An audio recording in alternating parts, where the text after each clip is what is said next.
मंगो दुआ के शाला इंजदा नसीब होवे। मंगो दुआ के शाला इंजदा नसीब होवे। जद आवे मौत मैनू। बिस्मिल्लाहिर्रहमानिर्रहीम। अस्सलाम वालेकुम दोस्तों, बुजुर्ग नाज़रीन का सामने वीडियो नाज़रा अज जरा जनाब तुहाडे सामने एक बीज है ने जिहड़े कि इस तरह के काफ़ी बीज होर मिलते जुलते ने और जिहड़ा कि हर बीज दे मुख्तलिफ होंदे ने, लेकिन मुख्तलिफ ही उन्हां दा नाम हुंदा है। लेकिन यह जिहड़े बीज ने ना बड़े ही स्पैशल ते बड़े ही ज़बरदस्त ने कि इन्हां दा नाम है जी चिया सीड।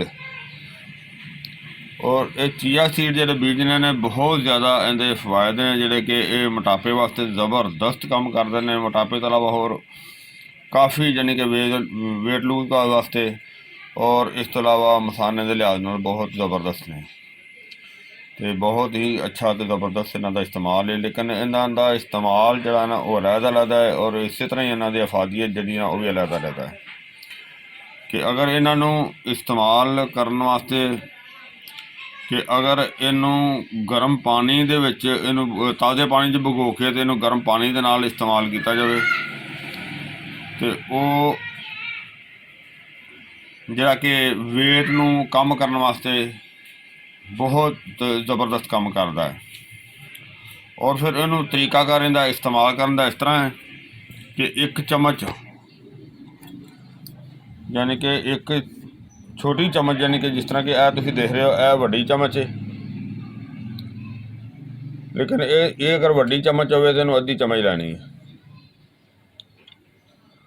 तो अगर चाय वाली चम्मच हो तो पूरी चम्मच ले लैनी है।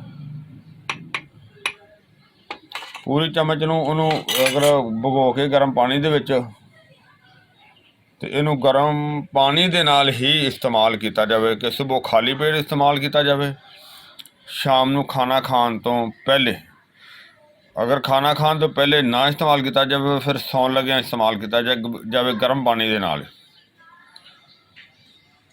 अगर इनू भगो के इस्तेमाल किया जाएगा तो फिर ज़्यादा बेहतर रहेगा, क्योंकि इनू अगर जिस लिहाज नाल भी इस्तेमाल करना है तो भगो के इस्तेमाल करना ज़्यादा बेहतर है। क्योंकि अगर इनू असीं खुश्क इस्तेमाल करांगे तो वो फिर जो पानी पिया जाएगा फिर मैदे च फुल जाएगा, फिर निज़ाम हज़म जरा थोड़ा जा अपसेट हो जाएगा, क्योंकि निज़ाम हज़म की प्रॉब्लम हो जाएगी, मैदे से बोझ पैदा करेगा। इस वजह तो बेहतर है कि इनू जरा ना भगो के इस्तेमाल किया जाए। जिस तरह कि हुण सर्दी का मौसम है, सर्दी के मौसम के अगर नीम गर्म पानी के भी भगो लिया जाए तो कोई ऐसा मसला नहीं है, बल्कि ज़्यादा बेहतर है। तो नीम गर्म पानी के ही भगो के और नीम गर्म पानी के नाल ही इस्तेमाल किया जाए। यानी कि इनू अगर गर्म पानी एक गिलास लैके तो जरा एक चम्मच छोटा भगोया होएगा उन्होंने उहदे विच अच्छी तरह फेंट के तो उन्होंने इस्तेमाल किया जाए, पिया जाए और उहदे नाल इंशाअल्लाह मोटापे वास्ते, वेट लूज वास्ते, पेट दी आंथड़ियां वास्ते बहुत अच्छा तो ज़बरदस्त रिजल्ट होएगा। कि अगर जे इनू इस्तेमाल किया जाए कि जिस तरह कि पहले दसिया कि भगो के इस्तेमाल करना, इनू भगो के अगर इनू दुध विच फेंट के बजाय पानी दे अगर दुध विच फेंट के इस्तेमाल किया जाए तो यह मसाने के निज़ाम वास्ते बहुत ज़बरदस्त तो बेहतर रहिंदा है कि पूरे अज़ा वास्ते, पूरे जिसम वास्ते बहुत अच्छा तो बेहतर रिजल्ट होंदा है। और ये जो चिया सीड है इनका इस्तेमाल जरा ना अगर 2 टाइम किया जाए तो फिर भी कोई ऐसा मसला नहीं है। यानी कि अगर दुध विच भी इस्तेमाल करना है तो इन्हू सुबह तो शाम इस्तेमाल किया जा सकता है कि सुबह खाली पेट खाना खाने तो कम अज़ कम 1 घंटा पहले, यानी कि अगर मोटापे वास्ते भी करना है तो गर्म पानी के विच वो भी 1 घंटा पहले इस्तेमाल करना है।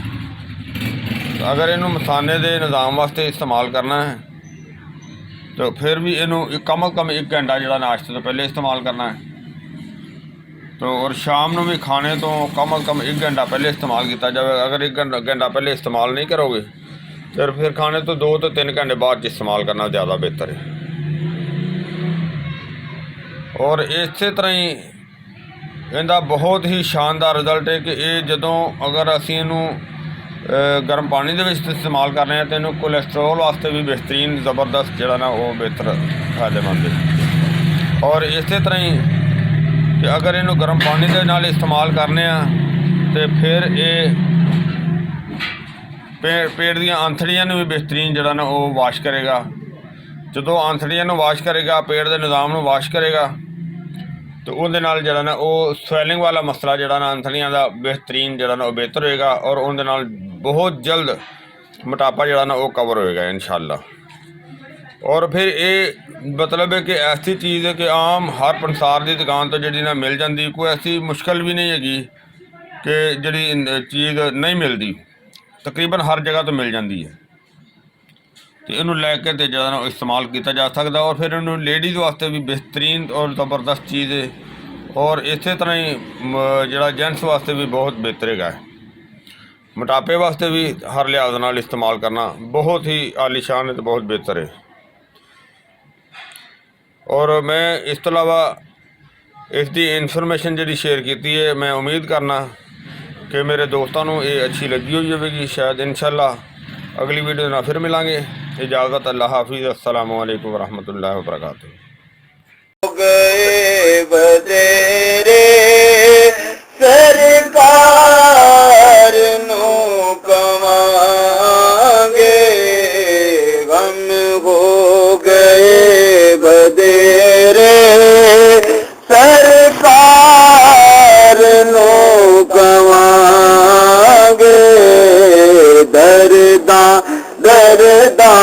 दरदां ने पाए घेर